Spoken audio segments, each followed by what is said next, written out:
Bonjour à tous les amis et bienvenue dans les royaumes de Kea. Alors aujourd'hui on va reprendre les vidéos. Ça fait quelques temps que je n'en fais plus pour l'instant en manière régulière, donc je vais essayer de reprendre ça, essayer de décaler un peu de temps pour refaire ces vidéos. Et on va recommencer aujourd'hui avec une vidéo présentation des listes pour le tournoi que je vais faire le 17 avril, donc dimanche prochain. Je vais à Liège dans un petit club en fait qui organise un tournoi et on a inscrit une de nos équipes. Donc voilà, je vais avec un grand honneur participer à ce tournoi avec deux membres de l'équipe belge, donc Dorian que vous avez déjà vu dans les vidéos précédentes et Scarossard Thomas que je vous en ai parlé lors du review du tournoi pour la Team Beaujeu. Donc voilà. Donc c'est un tournoi par équipe de 3. Donc déjà présentation un peu des pairings. Alors le pairing il va être un peu différent des pairings qu'on peut connaître pour d'autres tournois par équipe, hein, puisque généralement c'est souvent à 6 ou 8 joueurs les tournois par équipe. Donc ici en fait chaque capitaine va présenter un défenseur. Euh, Contre ce défenseur, ben, on va présenter les deux dernières armées que nous avons en main. Et les deux armées qui ne vont pas être choisies pour les duels vont s'affronter dans le troisième. Ce qui fait en fait qu'on va avoir à chaque fois deux scénarios à jouer. Un scénario qu'on va retrouver dans les deux matchs des défenseurs et un scénario qui va être joué dans les exclus, comme on les appelle, hein, ceux qui ne sont pas choisis. Donc voilà. Donc on va commencer par la présentation de nos listes à nous. Donc voilà. Donc on s'appelle le bon, la brute et le truand, hein. Vous verrez les listes, vous comprendrez pourquoi. On va commencer du coup par le truand, donc Tuco, donc Dorian, qui joue une armée, bah, comme vous pouvez le voir, hein, de truands, une armée de Stormcast Eternal. Donc voilà, donc une liste somme toute classique, hein, avec un Knight Draconis, 3x2 dragons, 6 Vanguard Raptor, Landstrike, un Lord Arcanum sur Griff Charger. Donc ça peut changer un peu. Donc voilà, liste somme toute classique, Beastmaster. Voilà, une liste qui peut aller très vite, qui peut mettre une pression énorme, qui peut faire très très mal. Vous verrez qu'on va en avoir besoin. Voilà. Thomas, lui, va jouer, il va jouer la liste qu'il avait joué, je pense que c'est exactement la même, qu'il avait joué lors du tournoi Team Jeu, donc je vous l'ai déjà présenté, n'hésitez pas à aller voir la vidéo, hein. Donc voilà, qui est une liste sous Black Gravelord, donc les vampires, avec la lignée Castellai. Donc la Castellai, c'est la lignée Dragon de Sang. On va voir que sa liste a un thème là-dessus d'ailleurs, avec son Vampire Lord sur Zombie Dragon. Donc voilà, donc un bon Vampire Lord sur Zombie Dragon, qui est tout aussi puissant, j'ai envie de dire, un petit peu moins que le Prince Vordrai, mais qui peut être du coup boosté par un trait de commandement, un artefact, un trait de monture, donc c'est vraiment très intéressant. Le Manfred, on ne présente plus, hein, le trade comme on l'appelle, hein, celui par qui tout est arrivé. On lui doit Age of Sigmar, gloire à Manfred. Avec 5 unités de 5 Blood Knight, 20 zombies et 10 squelettes. Voilà, avec un Battle Régiment, 3 unités de Blood Knight sont en Hunter of the Heartland, donc immunisés aux fureurs monstrueuses. Je pense que ça va devenir hyper intéressant ça, de plus en plus. Donc voilà, armée qui tape fort, qui a de la magie, qui peut bien prendre la table, donc vraiment intéressant. Et donc par rapport à tout ça, on a quand même deux listes assez agressives. Il nous fallait quand même une liste défensive. Et vous savez, mon amour pour cette armée est évidemment le bon.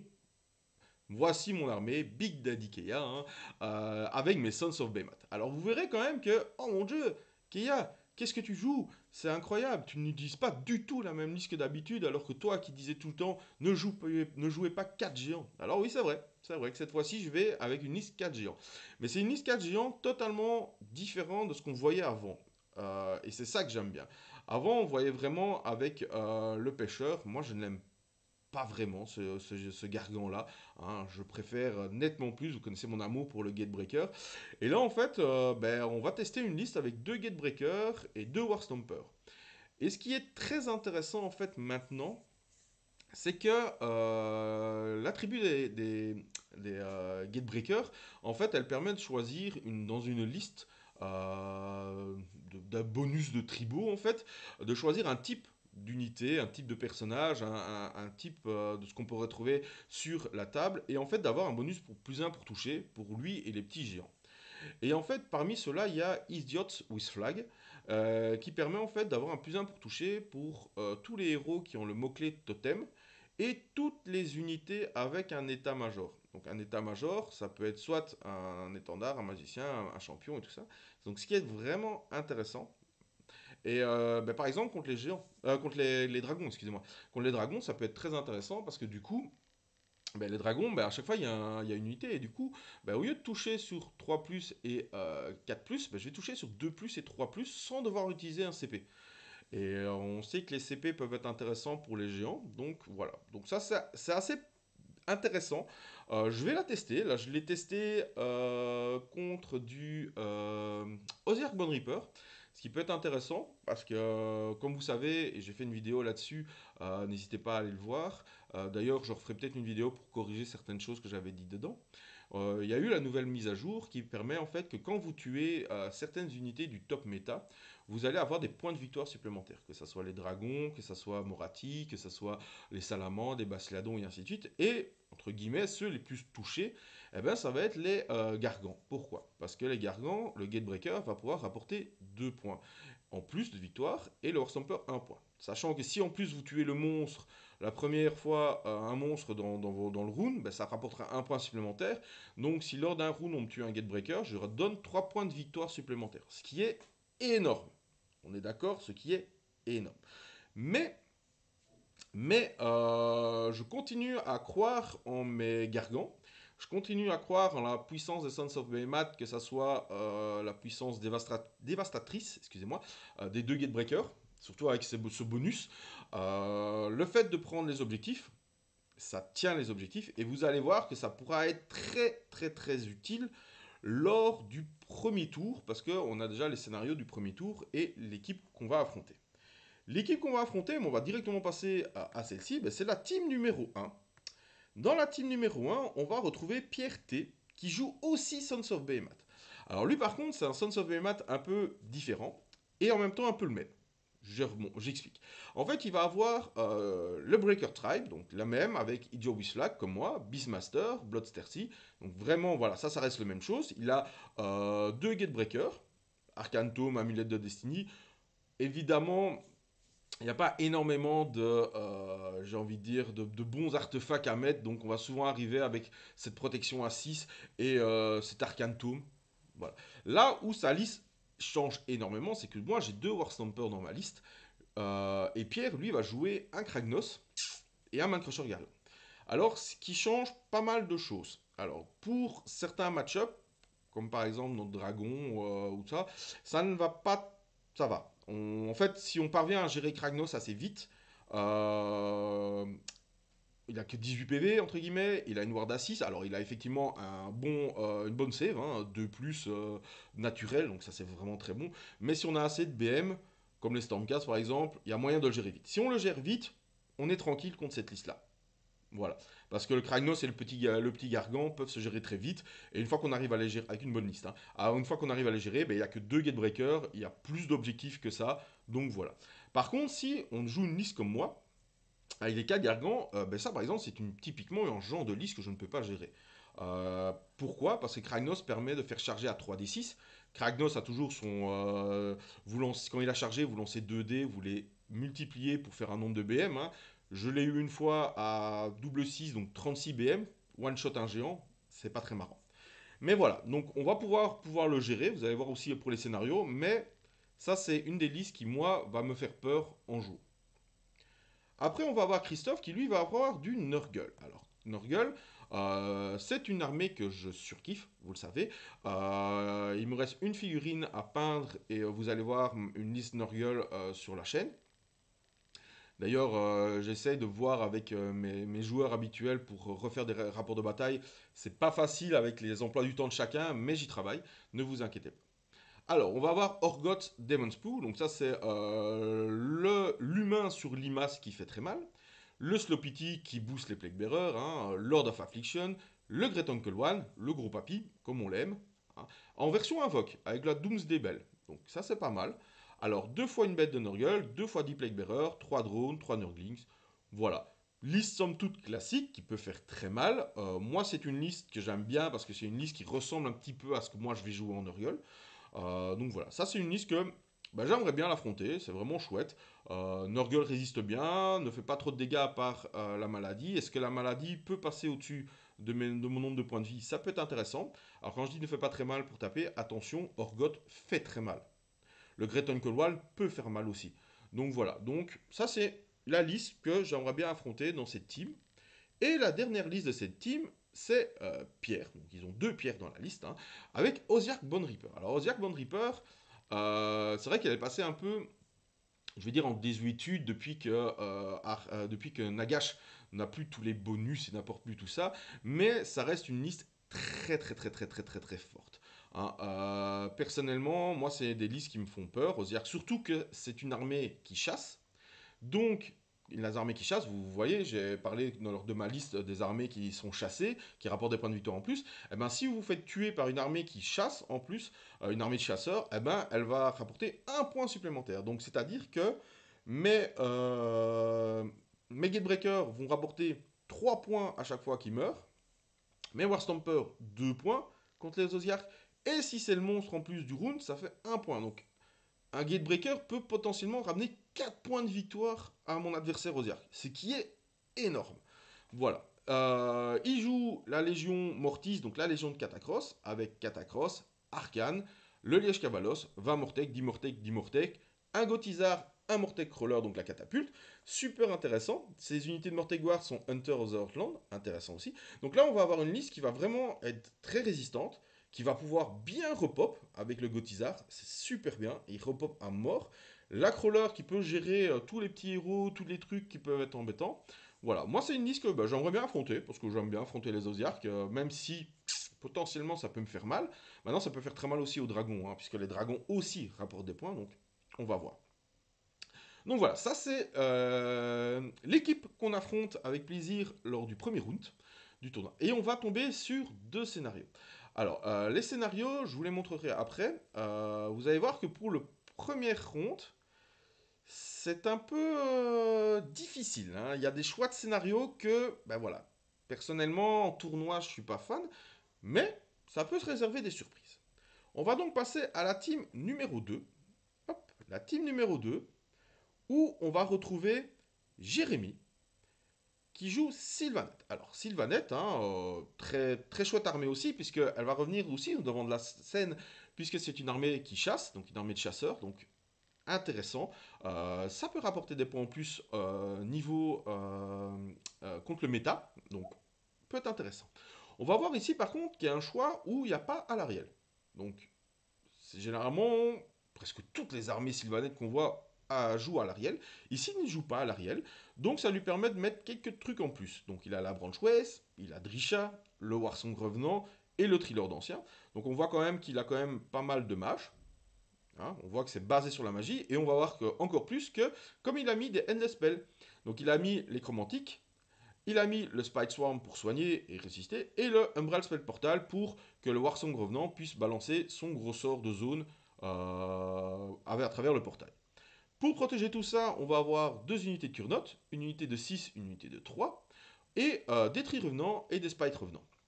Alors moi je me demande juste pourquoi des Spites.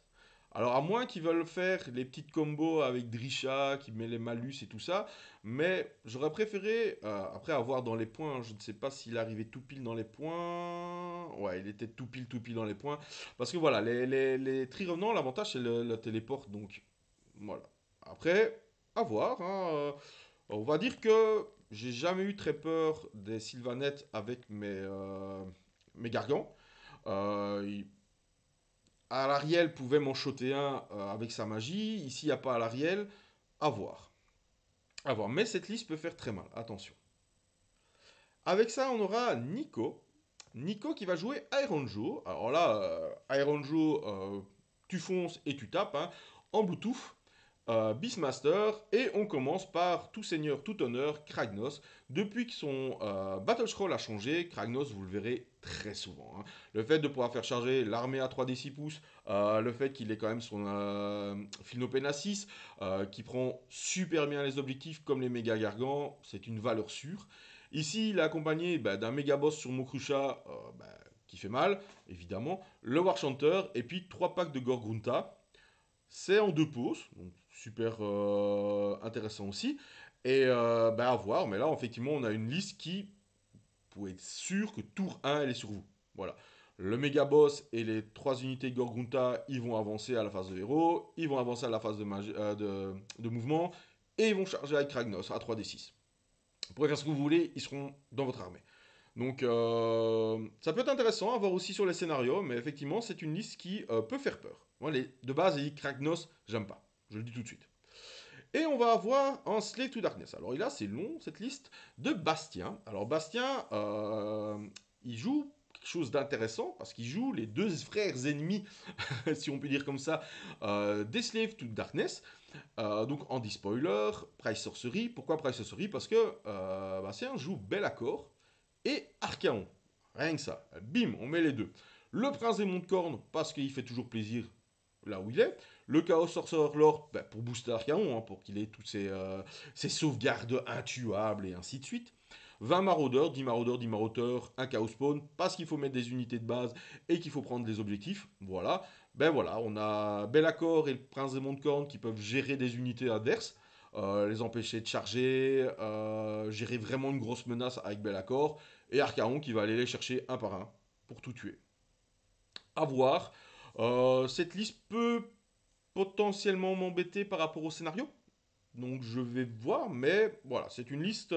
Ça, c'est une liste de joueurs méta, mais aussi une liste de peintres, je pense, j'espère. Parce que avoir Archaon et Bellacore dans son armée, c'est vraiment parmi les deux plus belles figurines des Age of Sigmar, surtout Bellacore. Alors vraiment, c'est sur une table bien peint, ça doit être époustouflant. Donc j'ai hâte de voir vraiment les armées. C'est beaucoup de joueurs que je ne connais pas du tout. En fait, j'en connais aucun, sauf peut-être de visu, mais de base, là, en lisant juste les pseudos, j'en connais aucun, donc c'est vraiment cool. Je vais découvrir plein de nouveaux joueurs, donc j'ai vraiment hâte. On va passer à la team numéro 3. Team numéro 3. Alors, dans la team numéro 3, on va retrouver un Stormcast. Alors, je n'ai pas son prénom, malheureusement, il n'a pas mis sur sa liste. Mais on a un Stormcast. Alors, un Stormcast très chouette, parce que c'est un Stormcast qui joue différemment que des autres Stormcasts. Il n'y a pas de dragon. Mais on va avoir un Lore Relictor, vous savez bien, avec la prière qui... hop, je TP. Indrasta, eh bien Indrasta, c'est intéressant de l'avoir dans une liste. Alors Indrasta, pour ceux qui ne savent pas, c'était la Stormcast en fait ailée que vous aviez dans la boîte Dominion. Et elle a comme pouvoir en fait de pouvoir ramener à la vie des Stormcast. Qui ont, je pense, j'ai pas envie de dire de bêtises parce que je ne connais pas son profil totalement par cœur, donc je pense qu'ils devaient avoir 3 ou 4 points de vie pour pouvoir les ramener maximum. Et bien du coup, on voit qu'on a 10 protecteurs avec 4 Star Soulmates, 5 Rétributors, 5 Rétributors, 5 Vindictors et 6 Vanguard Raptor, le tout en une pause. Et ben, mine de rien, ça peut faire très mal cette liste. Moi, c'est une liste que je ne vais pas sous-estimer du tout. Pour avoir déjà affronté en fun Indrasta, mine de rien, ça repop. Donc, alors encore ici, il a été gentil parce que moi j'avais affronté une liste avec Indrasta et des sorciers qui avaient le sort persistant, le spike, pour pouvoir remonter encore des trucs à la vie. C'est hyper embêtant, quoi. Donc là, liste à bien faire attention quand même. Avec ça, on va avoir un Séraphon de Mims, Thunder Mims. Alors on se demande en quoi il joue, Thunder Mims. Ben oui, Thunder Lézard, évidemment. On ne présente plus, 2 Engine of God, un Skim Priest, un Star Master, un Star Skim Priest. On voit qu'ils ont, pim, des prières supplémentaires. On voit qu'il y a 5 sur Usgard, il faut bien garder le slan. 30 King, 10 King, 2 Salamandres et un Bastiladon. Une liste somme toute classique. Voilà, c'est pas une liste qui, moi, me fait très peur avec mes géants, j'ai envie de dire. Mais c'est une liste à ne surtout pas sous-estimer. C'est une liste qui fait faire très très mal. C'est une liste qui fait très très mal. Ça trône au-dessus du méta sans souci, les Thunder Lézards. Donc voilà, mais voilà. Moi, je joue aussi Thunder Lézard. Alors, moi, je joue Thunder Lézard, entre guillemets, les gars. Je joue Thunder Lézard en fun avec 2 Carnosaures et des choses comme ça. Mais je sais ce que ça fait. Donc, c'est une liste qui, voilà, ne pourra pas trop me surprendre, mais que je me méfie toujours. Et le dernier de cette liste, c'est le Soulblight Gravelord, Michael, en Virkos. Alors, moi, je suis très content parce que vous savez, et vous l'avez déjà vu en rapport de bataille, que c'est la dynastie que j'aime bien. Et on voit qu'il joue Belladama, Nécromancien, le Vampire Lord, alors à pied, le Raducar, la bête, hein, donc le gros Raducar, et on a 2 fois 40 zombies. Alors là, pour les déloger et prendre les objets, voilà. 20 Graveguard. Alors là, par contre, 20 Graveguard, ne jamais sous-estimer les Graveguard. C'est très fort. 5 Blood Knight, 10 loups, un Corpse Cart, et l'écran romantique, je suppose, pour lancer des sorts en plus. Donc voilà, très chouette liste. Encore une chouette équipe, avec plein de diversité. Moi, je suis très très content. On voit plein de diversité dans ce tournoi pour l'instant. C'est vraiment chouette. La team numéro 4. Alors, team numéro 4, on va arriver avec Alex, qui dit tout directement dans le nom de sa liste, avec Crondis Comet. Voilà. C'est clair, net, précis. Hein. Bam. Stormgas Eternal avec Crondis et le sort persistant, la comète. Voilà. À côté de ça, bon, on va mettre des choses qui font mal et qui prennent des points, qui prennent des objectifs. Le Lord Célestial sur Star Drake, alors, très intéressant, parce qu'on le voit rarement pour l'instant, mais on voit qu'il est bien équipé, donc ça peut être très chouette. Le Lord Relictor avec la prière qui téléporte, Divine Dictor, Saint Victor, voilà. Très chouette liste, très chouette liste. Après, c'est un peu tous les œufs dans le même panier, mais si on ne sait pas les gérer, ces œufs-là, ils font très mal. Et on va avoir Oli. Oli qui est le Crude Boys de l'équipe. Alors ça c'est bien parce que les Crude Boys, enfin c'est bien. Les Crude Boys, c'est vraiment une armée contre laquelle j'ai du mal. C'est une armée que je trouve dommage qu'on ne voit pas plus souvent dans les tops. Hein. Moi je connais un très très bon joueur, Théo, qui joue Crude Boys. Et bien manié, je trouve que c'est une armée qui peut faire des gros résultats. On va avoir le. Alors, ouais, alors par contre, les Crude Boys, vous le savez, vous m'excuserez, mais moi j'ai vraiment du mal avec les noms. Hein. Le Snatch Shabos sur Slug Breaker Beast. Voilà. Hein, hashtag on ne rigole pas dans les commentaires. Qui sera le général? On va avoir le deux chamans avec les potes grottes. On va avoir le. Alors là, le Breakaboss, hein, vous l'avez déjà vu au rapport de bataille que j'ai peur de celui-là, hein, le Breakaboss. Le Godsprite, alors là, Godsprite c'est très intéressant. Godsprite, je vous l'ai déjà présenté, c'est le chaman qui est sur le vautour. Et il a une petite règle spéciale que quand il dissipe les sorts adverses, en fait, il fait des BM. Donc il est très fort contre les petits sorciers, contre les unités qui lancent des sorts, comme les luminettes par exemple, et tout ça. Donc voilà, moi, il me fait moins peur évidemment, mais ça reste très fort. Et le Killaboss sur Grit Gnashtouf, très fort aussi, ça tape fort en fait. Hein. Donc faut pas sous-estimer cette armée, ne sous-estimez jamais une armée de Crit Boys les gars. 2 fois 10 Guthrie Pass et 2 fois 6 Arbalète. Eux, on les présente plus, c'est des vraies tueuses. Et on va passer à la dernière liste de Don Quichotte, de Plague Alex Laporta. Alors, je suppose qu'il s'appelle Alex. Et vu que The Plague, je suppose qu'il joue Maggot Kid Undergirl, bien sûr. Alors, Maggot Kid Undergirl avec un Great Uncle One, toujours en mode invocation. Lord of Affliction, Festus, Morbidex Twiceborn. Alors, Festus, c'est intéressant parce que je le vois depuis quelques temps dans des listes. Et je vous avoue, j'ai jamais fait attention. Depuis que dans le lore, attention, spoiler d'il y a 6 ans, c'est lui qui tue par derrière en lui tranchant la gorge mon brave Louen Cœur de Lion. 30 secondes de silence pour les Bretoniens, s'il vous plaît. Merci. Alors, on va avoir 3 Blade Drone, 2 fois 10 Plague Bearer, 3 Nurgling, 1 plus Goyle Blight Lord Seul et une bête de Nurgle. Voilà. Moi, ce que j'aime bien dans les listes Nurgle, je vous présenterai un peu le Nurgle plus tard. Si ça vous intéresse, mettez-le dans les commentaires. Parce que c'est une armée qui est vraiment intéressante. C'est que quoi que vous jouiez dans ce Battle Tome, tout est intéressant. Tout est bien. Et ça, franchement, je trouve ça cool. On va donc passer à la liste numéro 5.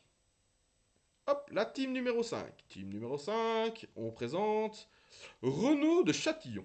Alors, Renaud, il joue Dispalok Knight. Alors, oui, Renaud, moi, sa liste, on a beaucoup discuté de sa liste, et moi, sa liste, je trouve que c'est une liste très très forte, et qui me fait un peu peur. Pourquoi? Parce qu'on va avoir 2 princes démons de corne, Bellacore et un Blood Secrator. Donc déjà, niveau gestion de la table, 2 princes démons de corne et un Bellacore, ça peut bien gérer. À voir comment il gère les 2 princes démons. Je suppose que c'est pour avoir le bon endroit au bon moment. Moi, je préfère toujours en jouer qu'un. Mais 2 Princes Démons de Corne, ok. Belacor, très fort. Bloodseekrator, ça va booster, évidemment. 3x5 Chaos Knight. Alors les Chaos Knight, ça prend bien les objets, ça fait pas beaucoup de dégâts, c'est vrai. Mais ça prend bien les objets. Mais par contre, les 2x3 Varangard avec la marque de corne, ça fait mal. Ça fait très mal. Donc oui, c'est une liste en fait à prendre vraiment. Il faut vraiment bien la prendre parce que c'est une liste qui peut faire très très mal et dans certains scénars, ça peut être vraiment très pénible à affronter. Même si c'est très chouette, hein, évidemment. Mais on va avoir avec lui Benja qui joue Ogre, avec notre ami Kragnos, évidemment, pour avoir un Frostlord sur Stonehort, un Slosh Master et 3x4 Iron Guts. J'avais déjà affronté une liste plus ou moins pareille de mon ami Aldébaran. Enfin, je ne l'ai pas affronté, mais il m'avait déjà expliqué tout ça. Donc c'est une liste qui peut faire très très mal. Donc c'est une liste qu'on a tendance à sous-estimer aussi parce que au final les ogres ne sont pas souvent sur le devant de la scène. Et ben, croyez-moi, ne sous-estimez pas cette liste. Vraiment. Et on va passer à la dernière liste. En Benja. Ah, je suis déjà passé celle-là Ou... Ah non, il y a plein de Benja. Ok, ce sont plusieurs Benja. Benja, hop, dans le club, en fait, ils se sont regroupés par nom dans les teams. Un autre Benja qui joue de nouveau Nurgle. euh, avec de nouveaux Festus, hein, c'est ce que je vous disais, hein, on voit de plus en plus Festus. Le Great Uncle One, qui lui est en je tape fort. Ah, ça, c'est avec les Flaming Weapon. Moi, je le joue un peu comme ça aussi. Je joue pas Flaming Weapon, je pense.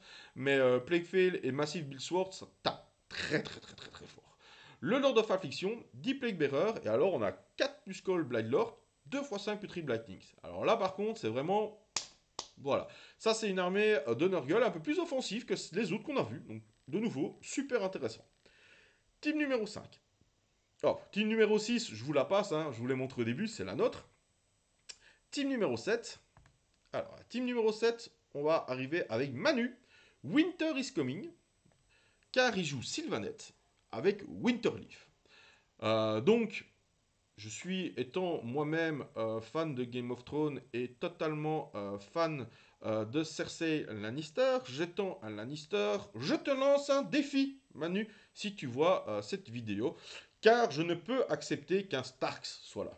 Voilà, c'était la minute Game of Thrones. Donc, on a un petit Sylvanette en Winterleaf, donc Price Sorcery, parce qu'il joue à l'Ariel, le Warsong Revenant en tant que général, le Spirit of Virtue, la Branchways, 3x5 Tri Revenant et 3 Curnotes, avec le Glade Worm et le Spite Swarm Hive. Donc là, on arrive à une liste un peu plus commune, un peu plus. Qui a fait déjà ses preuves en Sylvanette, donc c'est quand même une liste très très forte. Hein. D'autant plus que maintenant qu'elle est chasseuse, ça peut vite monter dans les points, et au final, ça peut être très très très très très intéressant à affronter. Alors, on a. Alors, je suppose que c'est Michael, hein, MKL. De nouveau un Crude Boys, de nouveau en Big Yeller, hein, donc de nouveau à ne pas sous-estimer, avec deux chamans, un Snatchaboss, un Godfrak de nouveau, et le Breakaboss sur Trogoth, qui me fait tant peur. 2 x 10 Gunripass, alors ici on a mis 20 grottes, au lieu de 2 x 6 Ball Boys. Donc il y a une fois 6 et une fois 3 arbalètes, une baliste et 20 obrottes. C'est un choix. Personnellement, je suis vraiment pas fan de la baliste. La baliste est intéressante, mais il faut vraiment avoir un coup de 6 pour qu'elle soit hyper intéressante.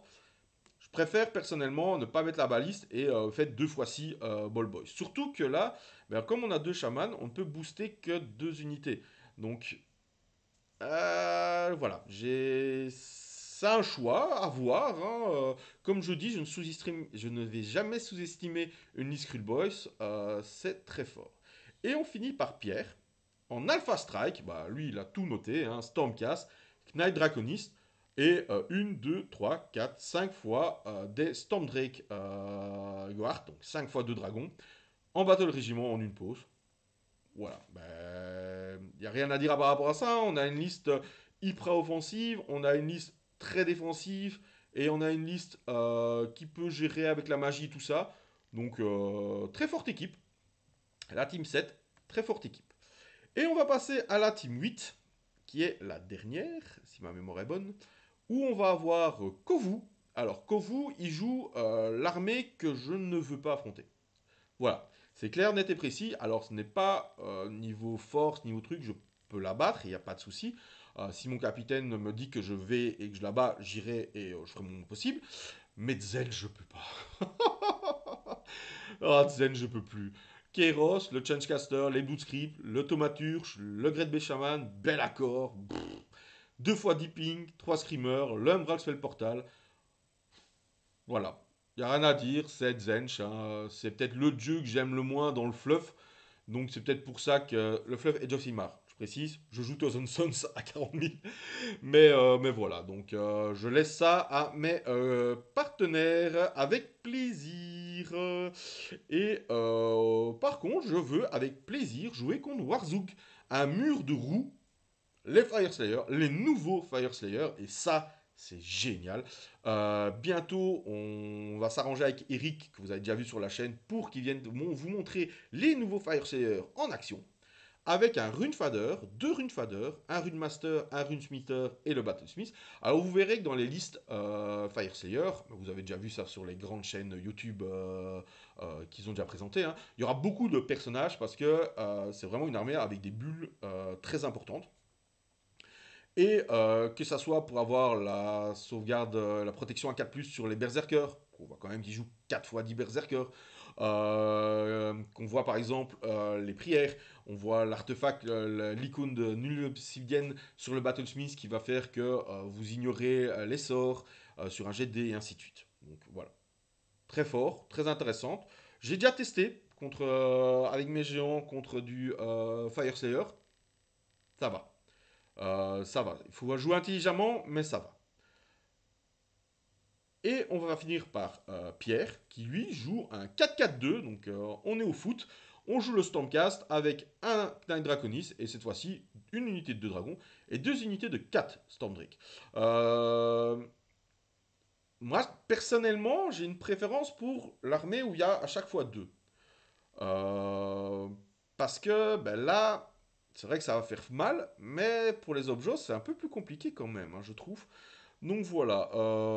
Après, pourquoi pas.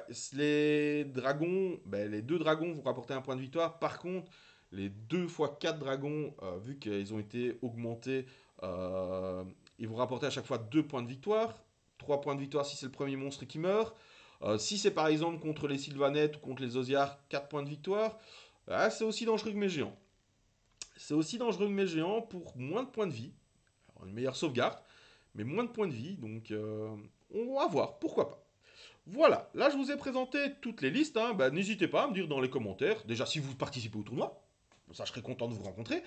Et quelle team a peut-être voilà, votre préférence. Et on va finir par le scénario. Alors, les scénarios, hop, voilà, c'est tout petit, vous voyez, oui, vous voyez, il n'y a pas de souci. Alors, dans les scénarios, on voit que la round 1, donc la première ronde, celle qu'on va affronter l'équipe numéro 1, on va jouer, il y aura deux tables avec marqué le territoire, une table avec interférence tectonique. La round 2, on aura deux tables avec bec et ongle et une table avec veine de Gur. Et la round 3, on a deux tables avec sélection naturelle et une table avec super prédateur. Alors, je vais juste parler de la round 1 pour les scénarios, parce que après les scénarios bah, sont intéressants, mais ça dépend aussi de vos adversaires et ainsi de suite. Hein. Par exemple, veine de Gur, moi, c'est un scénario que j'aime beaucoup avec mes géants, même si en termes de jeu, c'est peut-être celui que j'aime le moins, parce que c'est celui qui est un peu plus déséquilibré au niveau des points. Par contre, on va surtout parler du premier scénario, qui est marquer le territoire. Alors, j'ai déjà eu un tournoi avec ça, et je vous l'avais déjà dit en vidéo.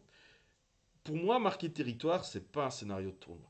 Marquer le territoire, bon, pour ceux qui ne connaissent pas par cœur, en fait, il y a 4 objectifs sur la table. À partir du tour 3, si vous, à un moment donné, vous contrôlez tous les objectifs qui restent sur la table, vous avez gagné.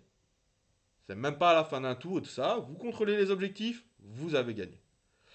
Et ben voilà, donc c'est un scénario qui pour moi en tournoi, ben, ça peut poser problème hein, pour les goal average, pour comment on voit les points.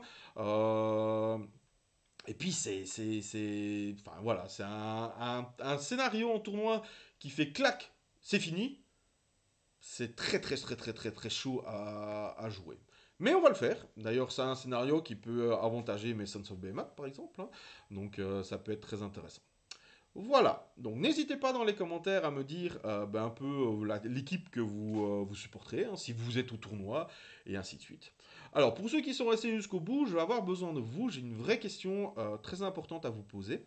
Comme ça, je vois aussi qui reste à la fin de la vidéo, hein. Euh, voilà, vous savez, comme vous savez, je fais quand même un peu moins de vidéos pour l'instant. Et je vais reprendre les rapports de bataille et tout ça. Maintenant, les rapports de bataille, le souci, c'est que j'ai de moins en moins de temps pour peindre mes armées et tout ça. Donc, est-ce que vous préférez voir des rapports de bataille avec des armées que j'ai déjà montrées et tout ça? Ou est-ce que ça ne vous dérange pas que je fasse des rapports de bataille avec des figurines non peintes? Voilà. Je prends l'exemple tout simple, hein. Pour l'instant, je suis en train de me monter une armée d'Idonet Deepkin que je monte depuis la V1, mais là, j'ai vraiment des listes que je teste et que je monte. Je n'ai aucune idée du schéma de couleur que je vais le faire. Donc, je n'ai aucune idée de comment je vais les peindre. Et donc voilà, donc est-ce que ça vous dérange? Et alors là, pas de souci, hein, on va faire avec des armées que j'ai déjà peintes, hein, et tout ça. Ou est-ce que ça vous dérange pas? Et du coup, je peux vous montrer beaucoup plus d'armées parce que j'ai énormément d'armées chez moi, mais j'en ai quand même beaucoup qui ne sont pas peintes. Donc voilà, n'hésitez pas à mettre dans les commentaires alors du coup, full peint ou le non peint, ça nous va aussi. J'ai vu que beaucoup de chaînes anglophones prenaient du non peint de plus en plus. Donc c'est pour ça que je me permets de vous poser la question. Voilà les amis. Eh bien on va se retrouver bientôt. Je ferai un débrief, une vidéo débrief du tournoi bien sûr. Et je vais essayer de retrouver des moments pour faire rapport de bataille. Et je vais aussi, surtout, bientôt faire des vidéos sur les Worlds. Alors, malheureusement, je ne pourrai pas m'y rendre. Et ouais, c'était le gros projet de l'année. Mais j'ai un autre gros projet qui arrivera fin d'année. Je vous en parlerai beaucoup plus tard. Par contre, oui, je ne serai pas allé aux Worlds. Par contre, j'ai posé ma candidature pour l'année prochaine. Donc, pour être membre de l'équipe, sparring partner, enfin voilà, faire partir de tout ça. Et je vais aussi, évidemment, comme l'année passée, les suivre, les encourager avec vous, faire des vidéos pour vous montrer un peu les listes, pour vous montrer un peu les équipes et ainsi de suite. Voilà. Je vous remercie de m'avoir suivi et on se dit à bientôt dans les royaumes.